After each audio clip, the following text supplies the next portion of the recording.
Yes. दंड प्रक्रिया संहिता 1973 धारा 482, भारतीय दंड संहिता की धारा 304 के अधीन अपराध जब मामले के तथ्य उक्त प्रावधानों के अधीन अपराध निर्मित करने वाले नहीं, तब तक उच्च न्यायालय द्वारा प्रथम सूचना रिपोर्ट में नामजद अभियुक्तों के विरुद्ध भारतीय दंड संहिता की धारा 304 के अधीन अन्वेषण में रोक लगाने में कोई त्रुटि कारित नहीं, अपील में कोई बल नहीं। Stop para. आपराधिक मानववध का अपराध का कारित करना अभियुक्त की ओर से कुछ ऐसे सकारात्मक कृत कार्य की अपेक्षा करेगा जो मौन, निष्क्रिय या केवल चाकू से भिन्न हो। गायब बच्चों की तत्काल तलाश न करने, पुलिस के पास औपचारिक परिवाद दर्ज कराने में विलंब और आश्रम से नदी तक पहुंच की निगरानी करने के पर्याप्त उपाय करने में कोई असफलता के अभिकथन जो प्रथम सूचना रिपोर्ट में किए गए प्रमुख अभिकथन हैं। भारतीय दंड संहिता की धारा 304 के अधीन दंडनीय अपराध हत्या की कोटि में न आने वाले आपराधिक मानववध के मामले को निर्मित नहीं कर सकते। उक्त अपराध के आवश्यक तत्वों को आकृष्ट करने के लिए नामजद अभियुक्तों की ओर से केवल लोप, चाकू या उपेक्षा के अतिरिक्त कुछ और सकारात्मक पेश करना होगा।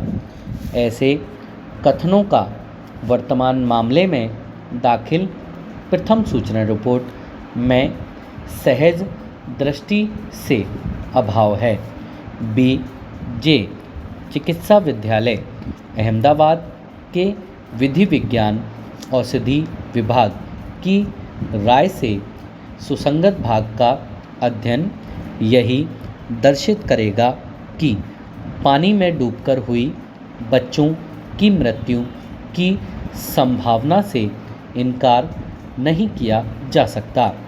अभिलेख पर उपलब्ध विशेषज्ञ राय यही निर्दिष्ट करती है कि दो अंगों का मात्र अभाव ही पूर्वोक्त संभाव्यता को अपरिवर्जित नहीं करेगा। मृत्युपरांत परीक्षण रिपोर्ट का सुसंगत भाग बच्चों की श्वास नली में पंख की विद्यमानता को निर्दिष्ट करती है, जो तथ्य पानी में डूबकर मृत्यु होने की संभाव्यता को भी निर्दिष्ट करता है। मृतक के शरीर पर किसी उपहति का अभाव, जंगली पशुओं द्वारा शवों पर आक्रमण और जंगली पशुओं द्वारा ही मृतक दीपेश के गायब अंगों को ले जाने की संभाव्यता सभी का उल्लेख मृत्युपरांत परीक्षण रिपोर्ट में किया गया है। उक्त तथ्यों को प्रथम सूचना रिपोर्ट में नामजद अभियुक्तों के प्रथम दृष्टया दायित्व का अर्थान्वयन करते समय अपरिवर्जित नहीं किया जा सकता या उनकी उपेक्षा नहीं की जा सकती।